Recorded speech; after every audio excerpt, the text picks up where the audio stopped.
السلام علیکم ورحمۃ اللہ وبرکاتہ۔ سبحان اللہ بحمدہ عدد خلقہ ورضا نفسہ وزنۃ عرشہ مداد کلمات۔ سبحان اللہ بحمدہ سبحان اللہ العظیم۔ 5واں پارہ ہے سورہ نساء، آیت نمبر 49۔ اعوذ باللہ من الشیطان الرجیم۔ الم ترى، کیا نہیں دیکھا آپ نے، الی الذین، ان لوگوں کی طرف، یزکون، جو پاکیزگی کیا دعویٰ کرتے ہیں، انفسہم، اپنے بارے میں۔ اللہ کے نبی محمد رسول اللہ صلی اللہ علیہ وسلم نے جب دعوت دی کہ اللہ تبارک و تعالیٰ شرک والا گناہ معاف نہیں کرے گا، اس کے سوا جو گناہ چاہے معاف کر دے چاہے نہ کرے، اس کی مرضی، تو مشرکین عرب قریش مکہ کہنے لگے اللہ کے نبی صلی اللہ علیہ وسلم سے کہ ہم بیت اللہ کے خدمتگار ہیں، حاجیوں کی خدمت کرتے ہیں، ستو گھول کے پلاتے ہیں، پانی پلاتے ہیں، مسافروں کی خدمت کرتے ہیں، مہمان نوازی کرتے ہیں، بیت اللہ کو آباد کیا ہوا ہم نے، ہم تو بڑے پاک لوگ ہیں۔ تو ان کو بھی ایک تکبر تھا کہ ہم ابراہیم علیہ السلام کی اولاد میں سے ہیں، لہذا ہم تو ہیں بخشے بخشا ہے۔ یہودیوں کو بھی تکبر تھا کہ ہم ابراہیم علیہ السلام کی اولاد میں سے ہیں، ہماری نسل کے اندر، قوم کے اندر کتنے انبیاء رسول علیہ السلام آئے، کتنے بادشاہ آئے، ہم تو نیکوں کی اولاد ہیں، اول تو جہنم میں جائیں گے نہیں، اگر چلے بھی گئے تو لن تمسنا النار الا ایاما معدودا، گنتی کے چاند دن چلے جائیں گے، ورنہ جنت تو پکی ہماری۔ عیسائیوں کو بھی یہی دعویٰ کہ عیسی علیہ السلام نے ہمارے گناہوں کا کفارہ دے دیا، اب تو ہم پاک صاف ہیں۔ رسول اللہ صلی اللہ علیہ وسلم فرمایا یہود و نصارہ کے نقش قدم پر میری امت میں سے بھی کچھ لوگ چلیں گے۔ اب وہ بھی آ گئی بات کہ جناب سید کی سین کو سلام، ہم تو شاہ صاحب ہیں، پیر زادے ہیں، مخزوم زادے ہیں، سید زادے ہیں، ہماری تو پشت پاک ہے۔ کتنے لوگوں کو یہ زوم ہے کہ ہم نے جس مرشد کے ہاتھ میں ہاتھ دیا اسے تو بخشوانا ہے، ہماری تو نسبت فلاں سے جڑی ہوئی ہے۔ اسی طرح سے آل نبی، آل رسول، اہل بیت، اس کے اوپر فخر کرنا، اور اسی انداز کے ساتھ کچھ لوگ یہ بس میلاد منا لو، 12 جھنڈے لگا لو، 12 بلب لگا لو، نعت شریف، قوالی شریف، ختم شریف، جمعرات شریف، 11ویں شریف، بس یہ کر دو، بس بخشے بخشائیں۔ کتنے لوگ ہیں بس سال کے بعد محرم میں 4 ہاتھ مار لو، 2 سنگلیاں چلا لو، تازیہ اٹھا لو، علم کو چوم لو، دل کے نیچے سے گزر جاؤ، بس بخشے بخشا ہے۔ اللہ سبحانہ و تعالی نے اس کا جواب دیا کہ دیکھو ان لوگوں کو کہ اپنے آپ کو پاک سمجھتے ہیں، پاکیزگی کے دعوے کرتے ہیں کہ ہم بڑے نیک پاک ہیں۔ فرمایا بل اللہ، بلکہ اللہ تعالیٰ یزکی، پاک کرتا من یشاء، جس کو وہ چاہے۔ یہ اللہ کا احسان ہے کہ وہ جس کو چاہے پاک کرے، اور کس کو پاک کرتا ہے؟ جو پاک ہونا چاہتا ہے۔ تو یہ دعوے یاد رکھیں، ایک شخص توحید و سنت پر عمل کرتا ہے، متقی پرہیزگار ہے، اور آل رسول صلی اللہ علیہ وسلم میں سے ہے، اس کا درجہ باقی لوگوں سے بڑھ کر ہے، یاد رکھیں اس بات۔ لیکن سید ہو، شاہ صاحب ہو، آل نبی آل رسول میں سے ہو، اور عقیدے میں شرک ہو، اعمال برے ہوں، اللہ تعالیٰ نے نوح علیہ السلام کے بیٹوں کو بھی آل سے کاٹ دیا تھا، انہ لیس من اہلک، تیری آل میں سے ہے ہی نہیں، اہل بیت میں سے ہے ہی نہیں۔ یہ اللہ تبارک و تعالیٰ کا جواب۔ تو اللہ تبارک و تعالیٰ فرماتے ہیں یہ تو اللہ کا احسان ہے، وہ جس کو چاہے پاک کرے، تو کوئی شخص پاکیزگی کا دعویٰ نہ کرے۔ رسول اللہ صلی اللہ علیہ وسلم فرمایا کوئی شخص کسی کی منہ پر تعریف نہ کرے۔ ایک شخص نے ایک کی منہ پر تعریف کی، تو نبی صلی اللہ علیہ وسلم فرمایا تو نے اس کی گردن کاٹ دی ہے۔ کیوں؟ بندے میں تکبر آ جاتے ہیں، بچا واہ واہ میں ہوں، سٹیج پر میری جو شان میں قصیدے کہے گئے ہیں، میری شان میں نظمیں کہی گئی ہیں، میں ہوں۔ ہاں، یہ ایسے اس میں ہوا بھر گئی، تکبر مغروری آ گئی، گویا کہ وہ چھٹی ہو گیا۔ ہاں، کسی کا اچھا کام دیکھ کر اگر تعریف کرنی ہے تو اس کو ماشاء اللہ، بارک اللہ، اللہ آپ کے علم و عمل میں برکت ڈالے، اللہ آپ کو اور زیادہ توفیق دے، اس کو دعائیہ کلمات دیں۔ حسان بن ثابت رضی اللہ تعالیٰ عنہ مشرکین کی حجب کر رہے تھے، ان کے اشعار کا جواب دے رہے تھے۔ نبی صلی اللہ علیہ وسلم فرمایا شاباش حسان شاباش، ایدک اللہ بروح القدس، اللہ روح القدس کے ذریعے تیری مدد کرے، شاباش، دے ان کو جواب۔ تو یہ کلمات دعا والے یہ تو ہیں ٹھیک، لیکن یہ واہ جی کمال کر دیا آپ نے، یہ کلمات ایسے سمجھے اس میں تکبر اور فخر آ جائے گا، اس کی گردن کاٹ دے بھائی، اس جیسا جناب ہے ہی کوئی نہیں، یہ غلط ہے۔ اس لیے کیا ہے، اللہ جس کو چاہے پاک کرے۔ اللہ اکبر۔ لا یظلمون، نہیں ظلم کیا جائے گا۔ فتیلا، فتیل کہتے ہیں، ماشاء اللہ، فتیل کہتے ہیں کھجور کی گٹھلی ہے نا، کھجور کی گٹھلی کے اوپر جو چھلکا ہوتا ہے اس کا کیا نام ہے جی؟ کتمیر۔ اس کا نام کیا ہے؟ کتمیر۔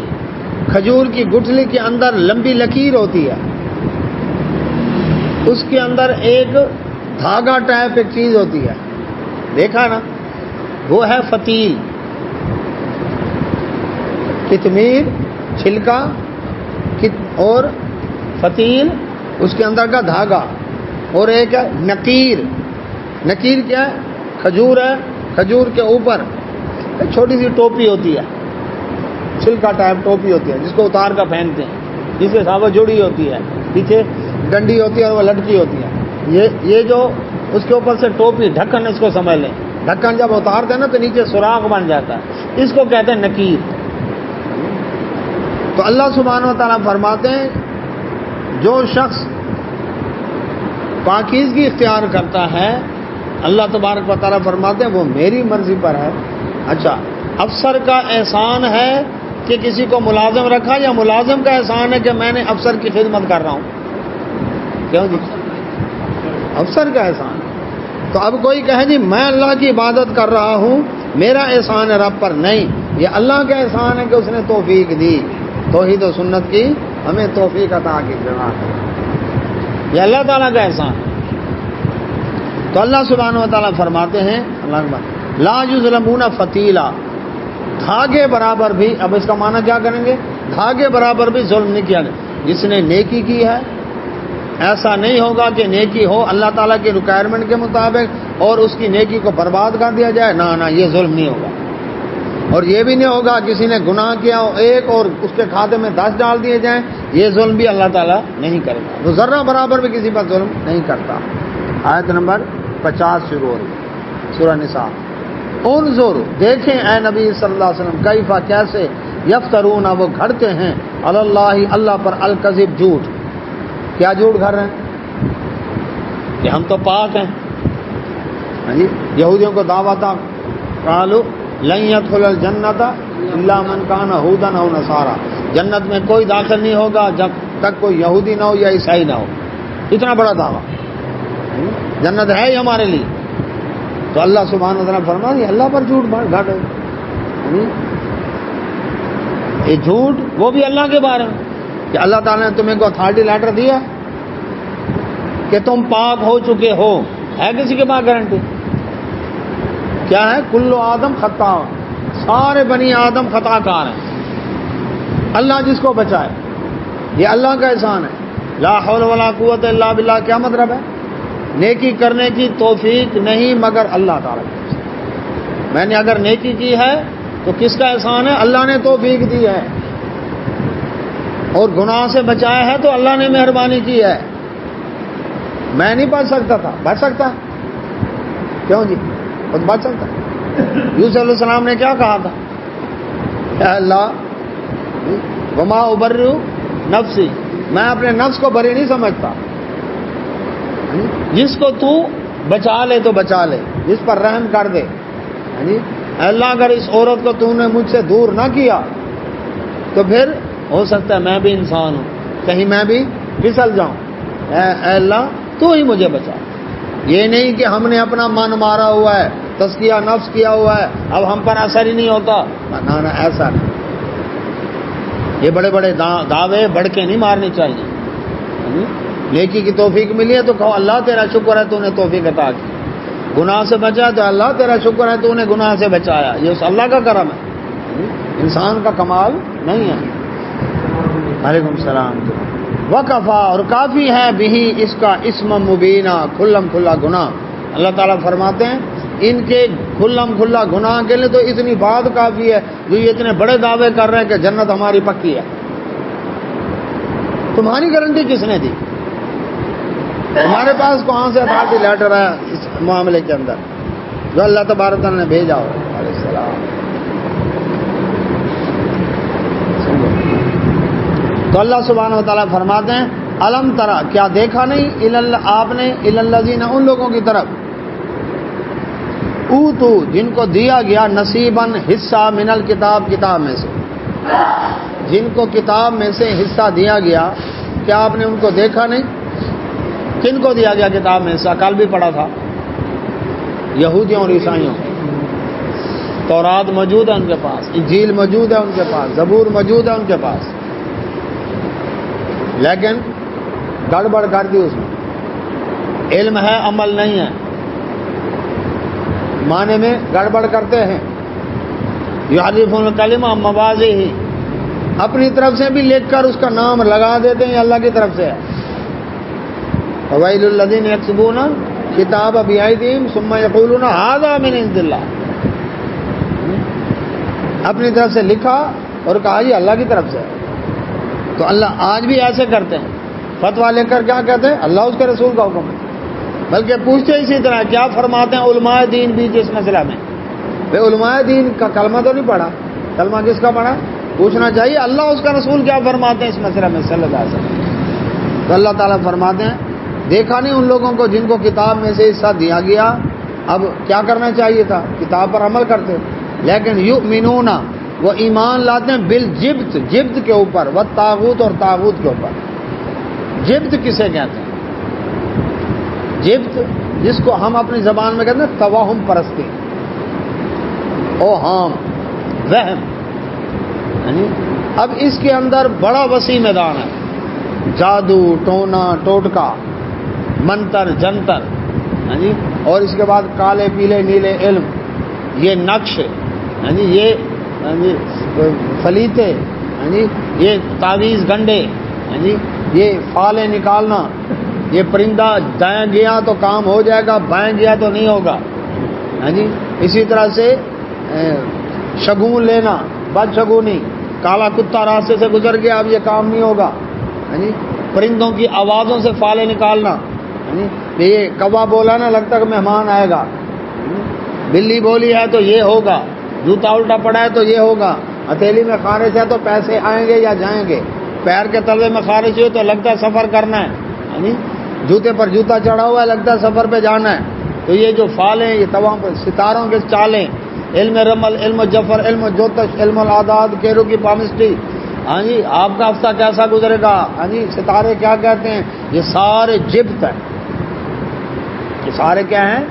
جبت ہے، توہم پرستی ہے۔ اللہ کے نبی صلی اللہ علیہ وسلم کیا فرمایا؟ جو ستارہ فلاں ستارے کے برج میں داخل ہوا اور بارش ہوئی ہے، جو یہ یقین ایمان رکھتا ہے وہ ستاروں پر ایمان رکھتا ہے، اللہ پر ایمان نہیں ہے۔ میں محمد صلی اللہ علیہ وسلم پر نازل ہونے والے دین کا وہ انکار کرتا ہے، میرا اس سے کوئی تعلق نہیں ہے۔ تو آج کتنے لوگ ہیں، میرا لکی سٹار کیا ہے جی، اس کا ستارہ کیا ہے جی، دلہا دلہن کے ستارے ملاؤ جی، اس کا ستارے عروج پر ہیں، اس کا ستارے گردش میں آ چکے ہیں، یہ سارا جبت ہے۔ جنم پتری نکلواؤ، ہاں جی، نقش بنواؤ، ہاں جی، لوہے مشتری، ہاں جی، یہ سات گھڑی ہے، یہ نحس گھڑی ہے، اس کا ملاؤ، ہاں جی، نمبر اس کا کیسے ملتا ہے، اس کے زیچے بناؤ، یہ سارا جبت ہے۔ تو اللہ تعالیٰ طاغوت طغیانی سے ہے، طغیانی دریا میں آتی ہے تو لہریں باہر آ جاتی ہیں، سرکش ہو گئی، سیلاب آ گیا، تو اسی سے ہے طغیانی۔ سب سے بڑا طاغوت شیطان ہے، جو اللہ کے سامنے اکڑ گیا، اللہ تعالیٰ کے سامنے اکڑ گیا، غلطی ہوئی، رب نے جب پوچھا تو معافی نہیں مانگی، آگے سے حیل و حجت کرنے لگا۔ تو سب سے بڑا طاغوت کون ہے؟ شیطان۔ باقی عبادت طاغوت ہے، شیطان طاغوت کے بندے ہیں، باقی طاغوت ان میں ہر وہ اب کوئی شخص ہو، کوئی ادارہ ہو، کوئی حکومت ہو، اللہ اکبر، یعنی کوئی افسر ہو، کوئی بڑا ہو، کوئی چھوٹا ہو، پیر و مرشد، ہر وہ جو اللہ اس کے رسول کی راہ سے روکے، وہ کیا ہے؟ طاغوت۔ اللہ کے مقابلے میں سرکشی کروا رہا ہے نا۔ ہر وہ جو اللہ اس کے رسول کی راہ سے روکے، اللہ کی رٹ پر عمل کرنے سے روکے، ہاں جی، وہ کیا ہے؟ اس کے راہ میں رکاوٹیں ڈالے، ہاں جی، اللہ کے دین کی راہ میں رکاوٹیں ڈالے، وہ کیا ہے؟ طاغوت۔ انسان کا نفس بھی اگر دل اللہ اس کے رسول کے حکم کی فرمانبرداری پر نہیں آتا، یہ بھی طاغوت ہے۔ میرا دل نہیں مانتا، ابھی موڈ نہیں ہے، حیل و حجت کرتا ہے، تو یہ بھی طاغوت ہے۔ تو اللہ تعالیٰ فرماتا ہے کتاب آ گئی، جب ہائر اتھارٹی کا آرڈر آ جائے کھیڑا صاحب، پھر جونیئر اپنی مرضی کر سکتا ہے؟ اور جی آرڈر ہے جی، ماسک لگانا ہے، آپ نے ماسک کے بغیر داخلہ نہیں ہے، ویکسینیشن ہوگی تو ایئرپورٹ میں داخلہ ہے، دفتر میں داخلہ ہے، اسکول میں داخلہ ہے، ویکسینیشن نہیں ہے تو نہیں ہوگا، سرٹیفکیٹ دیں ویکسینیٹڈ ہو کہ نہیں ہو۔ اور جی مجھے کچھ نہیں ہے، نہیں جی ہمارا آرڈر ہے جی، تو اللہ کا آرڈر کہاں گیا؟ اس کا آرڈر ہے تو حیل و حجت، ابھی حالات سازگار نہیں، ابھی دنیا کیا کہے گی، ابھی یہ ہے، ابھی وہ ہے، نا تو دل نہیں مان رہا، نہیں۔ اللہ سبحانہ و تعالیٰ کا جب آرڈر آ جائے، اس کے مقابلے کے اندر اب کوئی شخص آتا ہے یا اس کی راہ میں رکاوٹ ڈالتا ہے تو وہ کیا ہے؟ اس کو طاغوت کہا گیا۔ تو اللہ سبحانہ و تعالیٰ فرماتے ہیں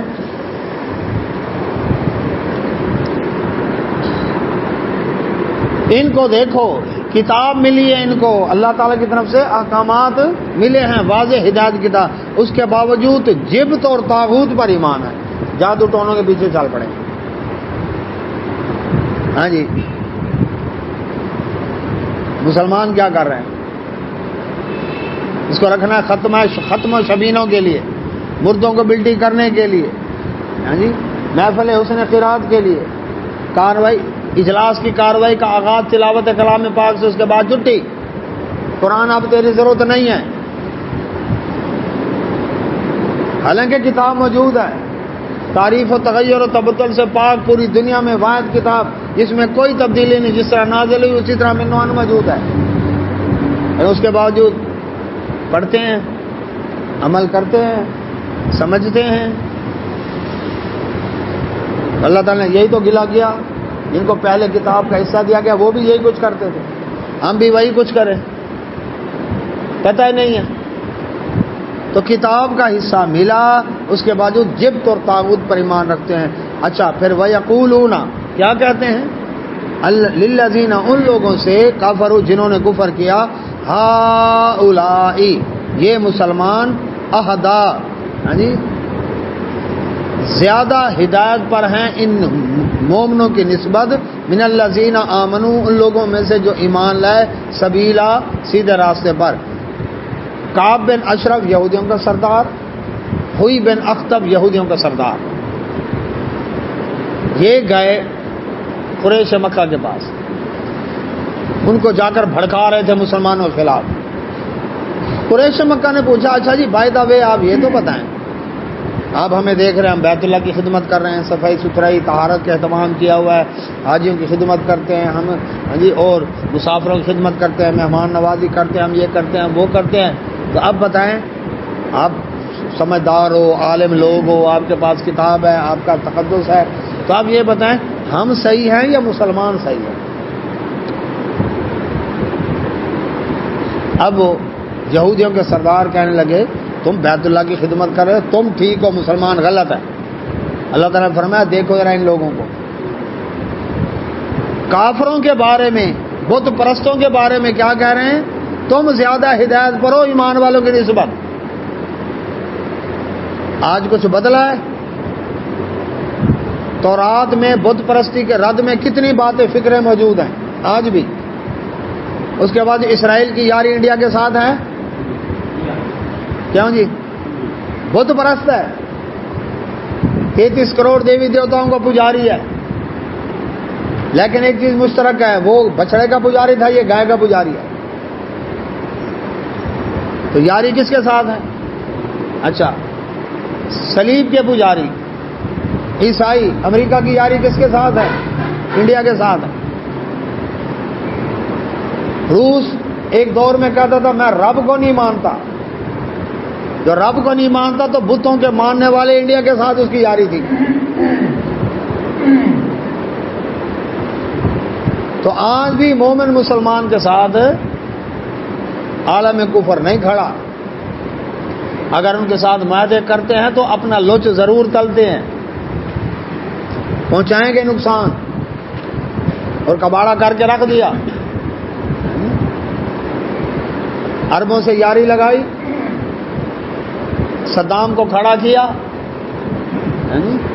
اور کویت پر حملہ کر، اور پھر عربوں کو خوب نچوڑا، اپنی ببل تک کے پیسے اس نے عربوں سے لیے، ہم نے اتنی ببل کھائی ہے۔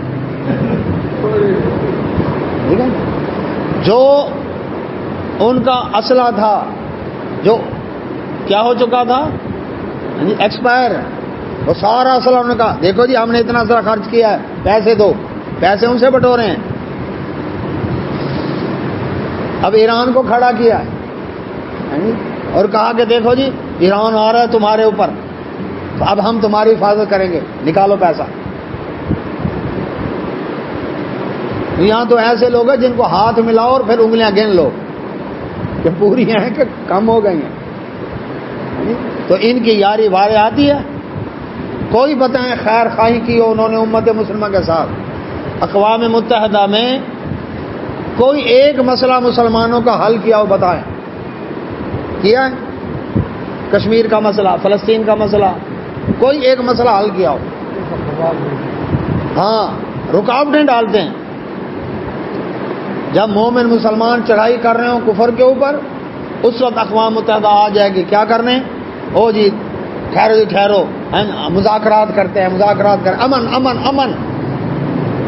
لیکن جب دیکھیں گے کہ عالم کفر مسلمانوں پر چڑھائی کیے ہوا ہے، چیختے رہیں، وہ بھی کچھ کرو، کچھ خیال کرو، اچھا اجلاس بلاتے ہیں، قرارداد پاس کرتے ہیں، یہ کرتے ہیں تاکہ رگڑا پھیر دیں اچھی طرح، ہے ایسے کہ نہیں؟ لگاؤ یاری کافروں کے ساتھ، ہم لگے ہوئے ہیں یورپی یونین راضی ہو جائے، امریکہ راضی ہو جائے، انڈیا راضی ہو جائے، چین اور روس راضی ہو جائے، سوال ہی پہ اللہ کو راضی کرو۔ تو اللہ سبحانہ و تعالیٰ فرماتے ہیں، اللہ اکبر، اولئک، یہ لوگ ہیں، الذین کے، یہی ہیں وہ لوگ کہ لعنہم اللہ، اللہ نے ان پر لعنتیں برسا دی۔ جو کھرے سچے مومن مسلمانوں کو سمجھتے ہیں گمراہ ہیں، انتہا پسند ہیں، شدت پسند ہیں، فنڈامنٹلسٹ ہیں، یہ کیا ہے؟ بہت ریجٹ ہیں، قدامت پسند ہیں، اور کفر کرنے والوں کے ساتھ یاری لگائی، مشرکوں ساتھ انہوں نے خود بھی شرک کرتے ہیں اور مشرکوں کے ساتھ بھی یاری لگائی ہے۔ تو اللہ تعالیٰ فرماتا ہے ان لوگوں پر اللہ کی لعنت ہے، وَمَن يَلْعَنْ، اور جس پر لعنت کر دے اللہ تعالیٰ، فَلَن تَجِدَ، ہرگز نہیں پائے گا تو لہو اس کے لیے نصیرہ، کوئی مددگار۔ لعنت کا مطلب ہے اللہ کی رحمت سے دور۔ تو جس کو اللہ تعالیٰ اپنی رحمت سے دور کر دے، اللہ سبحانہ و تعالیٰ فرماتے ہیں اس کا پھر کوئی مددگار نہیں۔ کون مدد کرے گا اس کی؟ اللہ نے اس کو دھتکار دیا، لعنت کر دی اس کے اوپر۔ فرمایا ام لہم، کیا نہیں، ام لہم کیا ہے ان کے پاس نصیب حصہ من الملک، بادشاہی کا؟ یہ جو اتنا تکبر کرتے ہیں، ہم ہدایت پر ہیں، یہ مشرکین مکہ یہ زیادہ ہدایت پر ہیں، مومن مسلمان یہ کیا ہیں؟ یہ بھٹکے ہوئے ہیں، یہ گمراہ ہیں۔ اللہ تعالیٰ فرماتے ہیں کیا اللہ کی کائنات میں ان کا حصہ ہے کہ یہ فیصلے کر رہے ہیں؟ کسی کی جنت جہنم کے فیصلے کر رہے ہیں، کیا ان کا حصہ ہے؟ اللہ نے ان کو اختیار دیا ہے، ان کے پاس اتھارٹی ہے، یہ فیصلے کر رہے ہیں دوسروں کے۔ یاد رکھیں اللہ اس کے رسول صلی اللہ علیہ وسلم نے جس کے جنت اور جہنم کا فیصلہ کیا وہ تو ہے اٹل۔ اس کے علاوہ کسی کے بارے میں جنتی جہنمی ہونے کا کوئی شخص اتھارٹی نہیں رکھتا فتویٰ دے یا فیصلہ کر سکے، یاد رکھیں۔ اللہ اس کے رسول صلی اللہ علیہ وسلم جس کے بارے میں فرمایا وہ تو کنفرم ہے۔ ابو بکر فی الجنہ، عمر فی الجنہ، عثمان فی الجنہ، علی فی الجنہ، طلحہ زبیر فی الجنہ، سعد و سعید فی الجنہ، عبد الرحمن بن عوف جنہ فی الجنہ، ابو عبیدہ بن جراح فی الجنہ۔ 10 صحابہ جن کو دنیا میں جنت کی بشارت دی، پکے کنفرم۔ جس نے جنتی کو دیکھنا ہو اس کو دیکھ لے، اللہ اکبر۔ نبی صلی اللہ علیہ وسلم فرمایا وہ کنفرم۔ وعلیکم السلام۔ اللہ تعالیٰ نے جس کے بارے میں سرٹیفکیٹ دے، رضی اللہ عنہم ورضوا عنہ، صحابہ کرام وکلا وعد اللہ الحسنی، سابقون الاولون مہاجرین و انصار، ان سب سے اللہ نے جنت کا اچھا وعدہ کیا، وہ کنفرم ہو گئے۔ اب کوئی جھال والا، کوئی جہلمی اللہ اکبر اپنی قبر کالی کرتا رہے تو کرتا رہے، لیکن اللہ تعالیٰ کا فیصلہ آ چکا، لہم مغفرہ، ان کے لیے بخشش ہو گئی۔ باقیوں کے فیصلے قیامت کو ہوں گے، لیکن ان کے فیصلے صحابہ کرام اجمعین کے دنیا میں اللہ نے کر کے بھیج دیے۔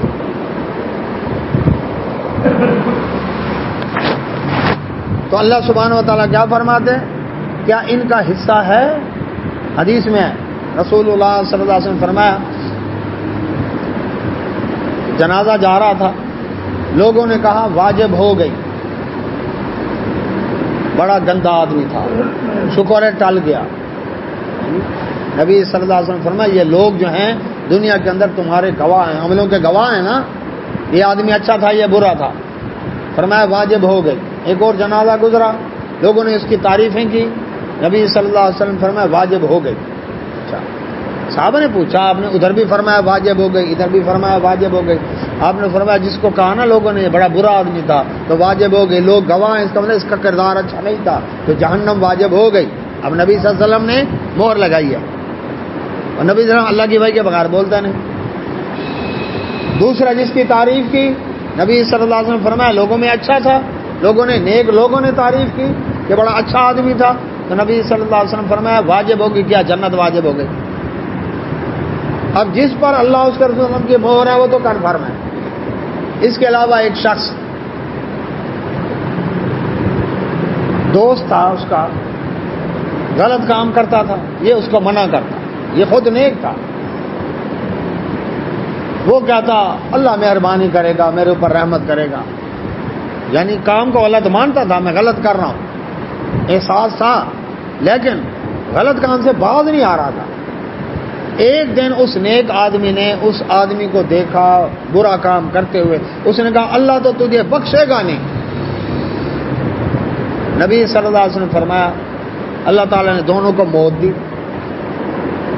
اور اس شخص سے پوچھا تو میری رحمت پر پہرے دار کب سے بن گیا کہ اس کو تو اللہ نہیں بخشے گا، تو میری رحمت پر پہرے دار کیسے بن گیا؟ اس کو بھیجا جہنم میں، اور جو غلط کام کرتا تھا اور لیکن رب سے یہ کہتا تھا اللہ مہربانی کرے گا، یعنی احساس ہے، اس کو جنت بھیج دیا۔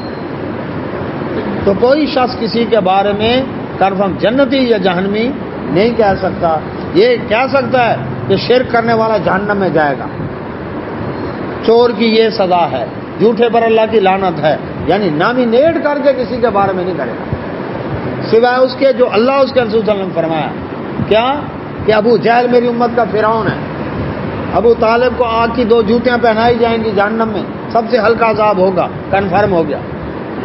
ابو لہب جہنم کی آگ میں جلے گا، قرآن نے کہا کنفرم ہو گیا۔ تو جس کے بارے میں اللہ اس کے رسول نے فیصلہ کر دیا صلی اللہ علیہ وسلم، وہ تو ہے جنتی یا جہنمی، اس کے علاوہ کسی کے پاس اتھارٹی نہیں ہے جس کو جنتی جہنمی کہے۔ یہ کہہ سکتا ہے یہ جو کام کر رہا ہے نا یہ جہنم میں لے جانے والے ہیں، یہ جو کام ہے جنت میں لے جانے والے ہیں، یہ قطعی فیصلہ کسی کے بارے میں۔ تو اللہ سبحانہ و تعالیٰ فرماتے ہیں ام لہم نصیب من الملک، کیا ان کے پاس اللہ کی بادشاہی میں سے کوئی حصہ ہے؟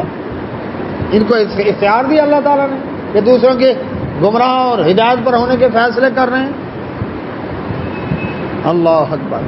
فَإِذًا، اگر ان کے پاس حصہ ہوتا کائنات میں، ان کو اللہ نے اپنا شریک بنایا ہوتا تو اس وقت لا یؤتون، نہ دیتے الناس لوگوں کو نقیرا، ایک نقطے برابر بھی۔ اب نقیر بتایا نا، کھجور کی گٹھلی کے اوپر جو اللہ اکبر ایک ڈھکن ٹائپ، ہاں جی، چھوٹی سی ٹوپی ہے، اس کو ہم اتار کر پھینک دیتے ہیں تو نیچے جو سوراخ ہے نا یہ ہے نقیر، تو نقطہ ہی ہو گیا نا۔ تو نقطے برابر بھی اللہ تبارک تعالیٰ فرماتے ہیں کہ کیا ہوگا، ان کے پاس اگر اختیار ہوتا تو نقطے برابر بھی کسی کو نہ دیتے۔ یعنی یہودیوں کا بخل بتایا۔ آج بھی دیکھیں دنیا میں یہودی سب سے زیادہ بخیل ہے، مال اکٹھا کرنے میں سب سے زیادہ حریص، رشوت، سود، حرام کی کمائی کمانے میں سب سے آگے، لیکن خرچ کرنے میں سب سے بخیل۔ پوری دنیا میں عیسائیوں کی NGOs ہیں، ہندوؤں کی ہیں، لیکن یہودیوں کی کوئی NGO نہیں ہے۔ یہودیوں کی کوئی NGO کہ سیلاب زدگان کی مدد کے لیے آئے ہوں، زلزلہ زدگان کی مدد کے لیے، جنگ زدہ علاقے میں آئے ہوں، آفت آئی ہو کسی علاقے میں وہاں پر ہی آئے ہوں، سوال ہی پیدا نہیں۔ کیوں؟ جو بخیل ہے، فرمایا نا نقیرہ، یہ قرآن کی صداقت کی دلیل ہے۔ 1444 سال پہلے ان کا کردار بتایا، آج بھی اسی طرح ہے۔ کبھی پڑھی یہودیوں کی NGOs کی آئی ہوئی ہے؟ کیوں جی؟ کبھی کوئی اخبار میں، کہیں اشتہار میں، کبھی کوئی نہیں ہے بخیل۔ تو اللہ تعالیٰ فرماتے ہیں ام یحسدون، کیا یہ حسد کرتے ہیں الناس لوگوں سے، یا یہ حسد کر رہے ہیں لوگوں سے علی اوپر ما جو آتاہم جو عطا کیا ان کو اللہ نے من فضل اپنے فضل سے، اللہ تعالیٰ نے اپنے فضل سے ایمان والوں پر قرآن نازل کیا، رسول اللہ صلی اللہ علیہ وسلم جیسی ہستی ان کو عطا کی۔ اب یہودی اس وجہ سے ہماری بنی اسرائیل میں نبی نہیں آیا، بنی اسماعیل میں کیوں آ گیا، یہ حسد کھا گیا۔ حالانکہ نشانیاں پہچان لی ہیں، کوئی غلطی مغالطہ نہیں ہے۔ قرآن اللہ تعالیٰ نے فرمایا یہ نبی صلی اللہ علیہ وسلم کو ایسے پہچانتے جس طرح کوئی اپنی اولاد کو پہچانتا ہے۔ دور سے آ رہا نا، ہاں جی، 100 بچہ اسکول سے چھٹی کر کے نکلے، اپنے بچے کو دور سے پہچان لیتے یہ میرا بیٹا آ رہا ہے، تو کوئی ڈاؤٹ نہیں ہے قرآن کے اللہ کی طرف سے ہونے میں، بیت اللہ کے قبلہ ہونے میں، نبی صلی اللہ علیہ وسلم کی نبوت اور رسالت میں ان کو کوئی شک نہیں، لیکن ان کو حسد کھا گیا ہماری قوم میں کیوں نہیں آیا۔ حالانکہ بائبل کے اندر کہیں یہ بات نہیں ظفر اقبال صاحب کہ بنی اسرائیل کے اندر ہی نبی اور رسول آئیں گے، کہیں یہ بات نہیں ہے، یہ ان کا اپنی طرف سے ایک سوچ ہے۔ تو اللہ تعالیٰ فرماتے ہیں ان کو کیا یہ حسد کھا گیا کہ اللہ نے ایمان والوں کو اپنے فضل سے جو دیا ہے تو اب یہ حسد کر رہے ہیں، جل رہے ہیں، کڑ رہے ہیں۔ فقط پس تحقیق آتینا، ہم نے دی آل ابراہیم، ابراہیم السلام کی آل کو الکتاب کتاب، والحکمہ اور حکمت، وآتیناہم اور ہم نے ان کو عطا کیا ملک عظیمہ، بہت بڑی بادشاہی۔ وعدہ کس سے تھا؟ ابراہیم علیہ السلام سے، ابراہیم السلام کی آل سے۔ ابراہیم السلام کی آل کی 2 شاخیں آگے آئیں، ایک آئی اسماعیل علیہ السلام کی اولاد جو بنی اسماعیل کہلائی، ایک آئی الگ بات اسحاق علیہ السلام کی اولاد میں یعقوب علیہ السلام، یعقوب علیہ السلام کا لقب تھا اسرائیل، تو دوسری آل کون سی تھی؟ بنی اسرائیل۔ تو بنی اسماعیل اور بنی اسرائیل تھے نا، تو دونوں آل ابراہیم نا. تو اللہ تعالیٰ فرماتے میں نے آل ابراہیم سے وعدہ کیا تھا. تو جب بنی اسرائیل کے اندر نبوت بھی آئی، کتاب بھی آئی، حکمت بھی آئی، بادشاہی بھی بڑی بڑی آئی، تو اب بنی اسماعیل میں نہ آتی، کیونکہ وعدہ تو آل ابراہیم سے ہے. آل ابراہیم میں صرف آل یعقوب تھوڑی ہے، ان میں تو آل اسماعیل بھی تو ہے. تو اللہ تعالیٰ نے تو اپنا وعدہ پورا کرنا ہے، اور نبی صلی اللہ علیہ وسلم کے بعد اور کوئی نبی نہیں. تو اب بنی اسماعیل کا حق بنتا تھا کہ نہیں بنتا کہ اللہ تعالیٰ ان میں پیغمبر بھیجتا. اس لیے فرمایا ہم نے کتاب بھی دی، قرآن آیا، حکمت بھی دی، اس کی تشریح آئی، نبی صلی اللہ علیہ وسلم کی حدیث آ گئی. ملک کا نظیمہ اللہ نے بادشاہی وہ دی، آدھی صدی میں مسلمان آدھی دنیا پر چھا گئے. سیدنا معاویہ رضی اللہ کا دور خلافت جو تھا اس میں آدھی 65,64,000 مربع میل کے رقبے پر اسلام کا جھنڈا تھا، آدھی دنیا فتح ہو گئی. یہ کیا تھا؟ ملک کا نظیمہ، اللہ نے بڑی بادشاہی دی. آج بھی اسلام دنیا کا اللہ اکبر واحد دین ہے جو پھیلتا چلا جا رہا ہے. قرآن واحد کتاب ہے جو سب سے زیادہ پڑھی جانے والی کتاب ہے. تو اللہ تبارک و تعالیٰ فرماتے ہیں فمنہم، ان میں سے، کن میں سے؟ آل ابراہیم میں سے، من کچھ وہ تھے آمن بہ، جو اس پر ایمان لائے. کس پر؟ کتاب پر. ومنہم، اور ان میں سے، من کچھ وہ ہیں صد عنہ، جو اس کتاب سے روکتے ہیں. اس سے یہ بھی مسئلہ ہوا جو کہتے ہیں جو پیغمبر کی آل میں سے ہو وہ بھٹک نہیں سکتا. سید کسیم کو سلام کہتا ہے جی قرآن مجید کا فرق اگر نالی میں گر جائے تو اس کے تقدس میں تو کوئی فرق نہیں آتا نا، وہ اسی طرح مقدس ہے.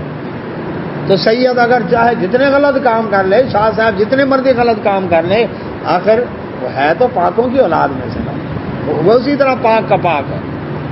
بات یہ ہے کہ اللہ سبحانہ و تعالی نے یہاں پر فرما دیا کہ آل ابراہیم کے ساتھ وعدہ تھا کتاب، حکمت، ملک عظیم کا. آل ابراہیم میں سے کچھ وہ ہیں جو ایمان لائے اور کچھ وہ ہیں جو صد عنہ. قریش مکہ کون تھے؟ آل ابراہیم نہیں تھے. بنو ہاشم کون تھے؟ آل ابراہیم نہیں تھے. نبی صلی اللہ علیہ وسلم کا چچا عباس رضی اللہ تو ابھی مسلمان نہیں ہوئے تھے، بدر کی جنگ میں نبی صلی اللہ علیہ وسلم کے خلاف لڑنے آئے. علی رضی اللہ عنہ کا بھائی عقیل رضی اللہ تعالیٰ جو بعد میں مسلمان ہوئے، یہ بھی بدر کی جنگ میں لڑنے آئے تھے مسلمانوں کے خلاف. نبی صلی اللہ علیہ وسلم کا داماد ابو العاص رضی اللہ تعالیٰ عنہ ابھی مسلمان نہیں ہوتے، یہ بھی لڑنے آئے تھے نبی صلی اللہ علیہ وسلم کے خلاف. بدر کے قیدیوں میں گرفتار ہوئے، فدیہ دیا، تب رہائی ملی. تو جو لڑنے آیا، روکنے آیا نا، کس چیز کی لڑائی تھی؟ تو زمین کی تو لڑائی نہیں تھی نا، عقیدے کی تھی نا. تب وہ جو کہتے ہیں جی یہ ہو ہی نہیں سکتا کسی نبی کی اولاد میں کوئی بگڑ جائے، نہیں، اللہ نے بتا دیا آل ابراہیم میں سے بھی کچھ ایمان والے، کچھ بگڑے ہوئے، بلکہ اللہ کی راہ سے روکنے والے. فرمایا اللہ سبحانہ و تعالی نے وکفا، اور کافی ہے بجہنم، جہنم سعیرا، بھڑکتی ہوئی آگ جلانے کے لیے. کن کے لیے؟ جو اللہ کی راہ سے روکنے والا. تو جو ایمان نہیں لائے، پہلے نہیں لائے تو نہیں لائے، لیکن جب ایمان لیا تو پھر کیا ہو گیا؟ کنفرم ہو گیا، جنتی ہو گیا. وہ صحابہ کرام اجمعین، جو ایمان لاتا گیا رنگا گیا. لیکن جو ایمان نہیں لائے، کیا فرمایا؟ کفا بجہنم سعیرا، ان کے لیے جہنم بھڑکتی ہوئی کافی ہے. ان الذین، بے شک وہ لوگ، کفروا، جنہوں نے کفر کیا، بآیاتنا، ہماری آیات کا. کیا مطلب؟ ہماری آیات کا انکار کیا، مانتے ہی نہیں. سوف، عن قریب، نصلیہم، پہنچائیں گے ہم ان کو نارا، جہنم کی آگ میں. بے فکر رہو. کہاں پہنچیں گے؟ جہنم کی بھڑکتی آگ میں. کلما، جب، نضجت، جل جائیں گی، جلودہم، ان کی جلدیں، بدلناہم، بدل دیں گے ان کی جلودن، جلدیں، غیرہا، دوسری جلد سے، لیذوقوا، تاکہ وہ چکھیں العذاب، عذاب کا مزہ. انسان کو جو درد کا احساس ہوتا ہے نا جی، یہ انسان کی جو کھال ہے نا، جلد، اس کے اوپر ہوتا ہے. کھال اتر جائے نیچے درد کا احساس نہیں. کھال ہے نا، اس کو ہوتا ہے. اس میں اللہ تعالیٰ نے سسٹم رکھا ہوا ہے کہ ذرا تھوڑی سی چٹکی لگ گئی، مچھر نے کاٹ لیا، جی کسی زہریلی چیز کاٹ تو درد یہاں محسوس ہوتا ہے. فرمایا جہنم کی آگ کے اندر جائیں گے تو کھال جلے گی، ادھر جل رہی ہے ادھر دوسری نئی پیدا ہو رہی ہے، ادھر جل رہی ہے تیسری نئی پیدا ہو رہی ہے۔ فرمایا ہم ان کی کھالیں، کیوں؟ تاکہ عذاب کا مزہ مسلسل چکھتے رہیں، کیونکہ ایک دفعہ جل گئی کھال نیچے تو پھر عذاب نہیں پہنچے گا نا ان کو، کیونکہ احساس ہی نہیں، تو درد کا احساس بار بار ہوتا رہے، اس لیے اللہ تعالیٰ ان کی کھال بدلتے رہیں گے، ایک کھال جل رہی ہے دوسری پیدا ہو رہی ہے۔ اللہ ہمیں عافیت میں رکھے۔ فرمایا ان اللہ، بے شک اللہ تعالیٰ کانا ہے عزیزاً، زبردست، حکیمہ، حکمت والا ہے، وہ زبردست ہے، یہ کام کرنے پر قادر ہے۔ والذین، اور وہ لوگ آمنوا جو ایمان لائے، وعملوا الصالحات، اور صالح عمل کیے۔ صالح عمل کی کتنی شرطیں ہیں جی؟ 3۔ کون کون سی؟ عقیدہ توحید و شرک نہ ہو، سنت رسول صلی اللہ علیہ وسلم پر عمل ہو، بدعت نہ ہو، اخلاص و ریاکاری نہ ہو، یہ ان میں سے ایک کی بھی کمی ہوگی عمل صالح نہیں ہوگا۔ فرمایا وہ لوگ جو ایمان لائے اور صالح عمل کیے، سندخلہم، ہم داخل کریں گے ضرور ان کو، جنات، جنتوں میں، تجری، بہتی ہیں، من تحتہا، جن کے نیچے، الانہار، نہریں، خالدین، ہمیشہ رہیں گے، فیہا، اس میں، ابدا، ابد الآباد تک۔ فرمایا ان کو جنت کے اندر اللہ تبارک و تعالی لے جائیں گے، کن کو؟ جنہوں نے ایمان لائے، صالح عمل کیے، اللہ کا وعدہ ہے، جنہوں نے اللہ کی مان لی، ایمان لانے کا مطلب جنہوں نے اللہ اس کے رسول کی بات مان لی اور صالح عمل شروع کر دیے، اللہ تعالیٰ کا وعدہ ہے میں ضرور جنت دوں گا۔ کیا فرمایا؟ اس جنت کے نیچے نہریں بہتی، پانی اس کا اپنا ہے، اور جس باغ کی اپنی نہر ہو، باغ میں اپنا ٹیوب ویل لگا ہوا ہو، کتنی ہریالی ہوگی، ٹیوب ویل ہی اپنا، اور پھر سولر پلیٹ لگی ہوئی ہے، بجلی چلی بھی جائے تو کوئی مسئلہ نہیں، شمسی توانائی سے چل رہا۔ تو اللہ تبارک تعالیٰ فرماتے ہیں وہاں پر رہیں گے ہمیشہ، وہ گھنٹے 2 گھنٹے کا راستہ اس نہیں، چلو ٹکٹ کے پیسے ختم اب باہر جاؤ، نہ نہ نہ، وہاں پر کیا ہے؟ جو گیا ہمیشہ کے لیے گیا، لہم، ان کے لیے، فیہا، اس جنت میں، ازواج مطہرہ، پاکیزہ بیویاں ہوں، بیویوں کو پاکیزہ خامد اور خامدوں کو پاکیزہ بیویاں، پاک کس سے؟ بے وفائی سے پاک، بیماریوں سے پاک، اور حیض نفاس سے پاک، بلغم تھوک اس سے پاک، واش روم اس سے پاک، بے وفائی سے پاک، دنیا کی عورت کی طرح نہیں کہ خامد کے سینے پر ہاتھ رکھا ہوا ہے، موٹر سائیکل پر جا رہی ہے، پیچھے پجارے والے کو دیکھ کر مسکراتی جا رہی ہے، وہ بات تو نہیں نا، نہیں، وفادار کہ نظر اٹھے بھی ان قاصرات الطرف، نیچی نظروں والی، نظر اٹھے تو اپنے خامد کے چہرے پر پڑے اور کسی کے چہرے پر نظر ہی نہ پڑے، ایسی وفادار کہ لم یطمثن انس قبلہم ولا جان، کسی انس اور جن نے اس سے پہلے ٹچ تک نہیں کیا، 0 میٹر۔ دنیا میں کوئی گارنٹی دے سکتا ہے الا ماشاءاللہ، اللہ جس کو بچائے، ورنہ ویگن پر چڑھتے اترتے کنڈکٹر کمر پہ تھاپڑا لگا کے کہہ دیتا ہے باجی جلدی اوپر چڑھ، یہ ان کی بات نہیں ہے۔ جو کیا کرتے ہیں، ہاں جی، وہ چاند رات میں جا کر شاپنگ کرتی ہیں، جا کر، ابھی ان کی بات نہیں کر رہا میں، مری کے مال روڈ پر جو ہے وہ تو الگ بات ہے نا، کھاتا ہی الگ ہے۔ تو اللہ تبارک و تعالیٰ فرمایا ازواج مطہرہ، پاکیزہ بیویاں، وندخلہم، اور داخل کریں گے ہم ان کو، ظلا ظلیلا۔ اب دیکھیں الفاظ کی ادائیگی، حروف کی ادائیگی کے فرق سے معنی بدل جاتا ہے۔ ایک ہے ذلیل، زال کے ساتھ، ذلیل اور رسوا کرنا، معنی سمجھیں ذرا، ذلیل کس کے ساتھ؟ زال کے ساتھ، یعنی ذلیل اور رسوا کرنا، اور ایک ہے زا کے ساتھ، یعنی وہ ہے پھسلنا، فَأَزَلَّهُمَ الشَّيْطَانُ عَنْهَا، یعنی ایک ہے زوا کے ساتھ، جس طرح یہاں پر ہے تواضع، اس کا معنی ہے سایہ، کہتے ہیں ذل الہی، یعنی اچھا۔ تو اب یہاں پر دیکھیں کہ مخرج کی ادائیگی کے غلط استعمال سے معنی تبدیل ہو جاتا ہے۔ تو فرمایا ہم ان کو داخل کریں گے یعنی ظلا ظلیلا، یعنی سایوں کے اندر، گھنے سائے۔ دوسری جگہ ظل ممدود، لمبے سائے۔ حدیث میں اس کی تشریح رسول اللہ صلی اللہ علیہ وسلم فرمایا جنت میں ایک درخت ہے، طوبا اس کا نام ہے، ایک گھوڑ سوار 100 سال تک گھوڑا دوڑاتا رہے، اس کا سایہ ختم ہو، اتنا گھنا سایہ، اور ایک درخت کا، تو فرمایا ایسے گھنے سے۔ ہاں جی، آج کل کی گرمی کے اندر سایہ کا کتنا احساس ہوتا ہے، ادھر دکان کے چھپر کا سایہ ہو اور ادھر دھوپ ہو، اور ویگن کا انتظار کر رہے ہیں، بس کا انتظار کر رہے ہیں، تو کس جگہ کو ترجیح دیں گے؟ چھپر کے نیچے، سایہ کے نیچے، یا دھوپ پر کھڑے ہو کر؟ ابھی تو مئی جون کی جو چلچلاتی دھوپ ہے وہ اس سے تیز ہوتی ہے، ابھی تو پھر حبس والی ہے نا۔ تو اللہ سبحانہ و تعالیٰ فرماتے ہیں ہم ان کو داخل کریں گے کس میں؟ لمبے گھنے سایوں کے اندر۔ اللہ تبارک و تعالیٰ نے دونوں بتا دیے، جو اللہ کی آیات کا انکار کرنے والے ان کے لیے بھی جہنم کی سزا، جو ماننے والے ان کے لیے جنت کی جزا۔ تو اللہ تعالیٰ فرماتے ہیں اب فیصلہ تمہارے ہاتھ میں ہے، کون سی راہ اختیار کرنی، رب کی مان کر چلو گے یا رب کی نافرمانی کرو گے؟ دونوں راستے تمہیں بتا دیے ہیں، اب تمہاری کوڈ کے اندر گیند ہے، تم جو فیصلہ کرو تو اسی طرح کا رزلٹ سامنے آئے گا۔ اللہ سے دعا اللہ ہمیں اچھے فیصلے کی توفیق عطا فرمائے۔ وآخر دعوانا الحمدللہ، سبحانک اللہم و بحمدک، اشہد ان لا الہ